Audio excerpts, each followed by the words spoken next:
नमस्ते। चलिए आज एक बहुत ही पुरानी और सच कहूं तो बहुत गहरी कहानी में उतरते हैं। ये एक ऐसी कहानी है जो दुनिया के सबसे सबसे शक्तिशाली बादशाह को सबसे छोटे, सबसे मामूली से जीव से मिलाती है। और पता है, यही सवाल इस पूरी कहानी के दिल में है। तो फिर चलिए देखते हैं, पता लगाते हैं कि क्या दुनिया का सबसे ताकतवर बादशाह सच में एक नन्ही सी चींटी के लिए रुक सकता है। तो ठीक है, कहानी की शुरुआत होती है बादशाह सुलेमान और उनकी बहुत ही विशाल सेना से।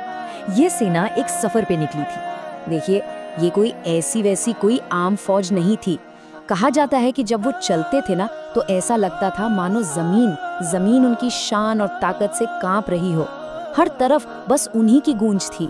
और ये फौज इसलिए भी बहुत खास थी क्योंकि इसमें सिर्फ इंसान नहीं थे, नहीं, इसमें ताकतवर जिन्नात और हवा में उड़ने वाले परिंदों के झुंड वो भी शामिल थे। सोचिए, ये अपने आप में बादशाह सुलेमान के असाधारण अधिकार का एक बड़ा सबूत था। अच्छा, अब जरा इस विशाल सेना से नजर हटाते हैं और सीधा जमीन पर चलते हैं। उस जगह जहाँ चींटियों का एक छोटा सा समूह रहता था, वहीं एक ऊंचे से पत्थर पर चींटियों की रानी बैठी थी और उसने अपनी तरफ बढ़ते हुए उस विशाल सेना के तूफान को देखा। और जाहिर है, आने वाले खतरे को भांपकर उसका दिल दहल गया। तो उसने फौरन अपनी पूरी कौम को चेतावनी दी। और पता है, उसकी इस चेतावनी में एक बहुत बहुत जरूरी बात छिपी थी। अनजाने में, मतलब वो जानती थी कि बादशाह की सेना उन्हें जानबूझकर कोई नुकसान नहीं पहुंचाएगी, पर उनकी विशालता के नीचे वो यकीनन कुचली ली जा सकती थी। और बस यहीं से कहानी एक बहुत ही दिलचस्प मोड़ लेती है।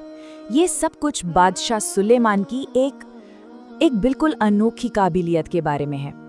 अब जरा सोचिए, इतनी विशाल, इतनी शोर मचाती हुई सेना के बीच एक बिल्कुल नन्ही सी चींटी की आवाज भला कौन सुन सकता था?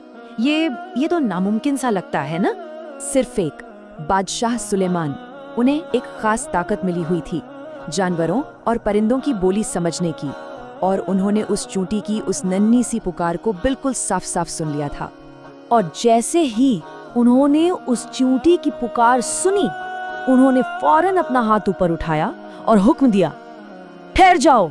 और बस पूरी की पूरी विशाल सेना जहां थी वहीं एक पल में थम गई, एकदम सन्नाटा। अब देखिए, सेना को तो अपने सामने सिर्फ एक वीरान वादी, धूल और पत्थर ही दिख रहे थे।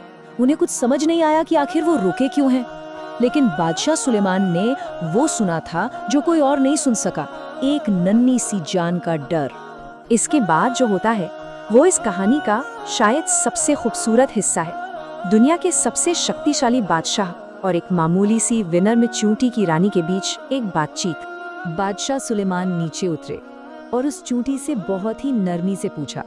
वो नाराज नहीं थे, बिल्कुल नहीं, बल्कि वो तो ये समझना चाहते थे कि आखिर वो चींटी उनके बारे में क्या सोचती है। और उस चींटी की रानी का जवाब बहुत ही समझदारी भरा था। उसने साफ साफ कहा कि उसे बादशाह के इंसाफ पर कोई शक नहीं है। डर तो बस अनजाने में होने वाली तबाही का था। उसका मकसद तो सिर्फ अपने लोगों को बचाना था।